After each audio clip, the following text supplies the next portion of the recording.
Donc, on voit ici la flotte d'avions d'un centre fictif et avec, dans cette partie-ci, les poids des vols. Et dans la partie de droite, ici, on voit un message informationnel attirant votre attention sur le fait que, bon, certains sauteurs, on connaît pas le poids encore, puis qu'un vol a dépassé la charge maximale autorisée. Donc, premier onglet, des vols. Deuxième onglet, les clients.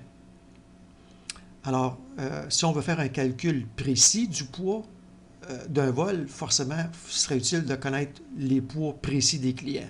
Si on ne connaît pas le poids précis des clients, le programme va utiliser des poids par défaut, mais ici, il est possible, avec le deuxième onglet, de faire une gestion précise des poids de chacun des clients.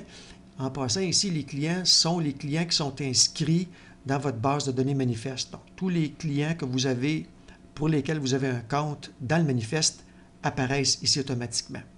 Donc, il va lire la base de données manifeste, il va voir quels clients vous avez d'inscrits et il vous les présente ici. Donc, on peut ici inscrire les poids des clients. Par contre, on ne peut pas ici enlever des clients, on ne peut pas ajouter des clients, on ne peut pas changer l'adresse du client. Cette partie-ci de l'écran ne sert qu'à gérer les poids des clients. Troisième onglet, avion. Même concept. Alors ici, on va dans votre base de données manifeste et puis on examine quel appareil vous avez. Et l'onglet avion ici, il sert à indiquer au programme quelle est la charge maximale autorisée pour chaque appareil.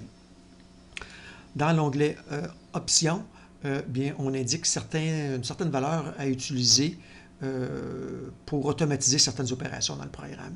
Je vais tout de suite en décrire deux valeurs qui sont très importantes.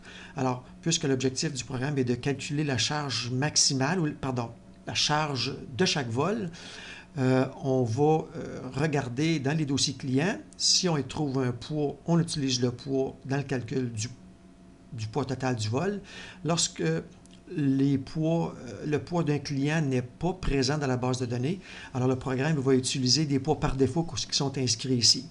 Dans le cas d'un homme, présentement, on va utiliser 185 livres comme étant le poids de ce sauteur-là, incluant son équipement. Et dans le cas d'un sauteur de sexe féminin, on va utiliser 160 livres comme poids du sauteur, de la sauteuse, et incluant son équipement. Il y a d'autres options ici qu'on va indiquer, mais je vais y revenir tout à l'heure. Quatrième onglet est un onglet qui va être utilisé par votre technicien informatique. Alors, on indique ici les endroits ou les bases de données utilisées dans le calcul des poids ou les bases de données qui sont utilisées dans l'opération du programme.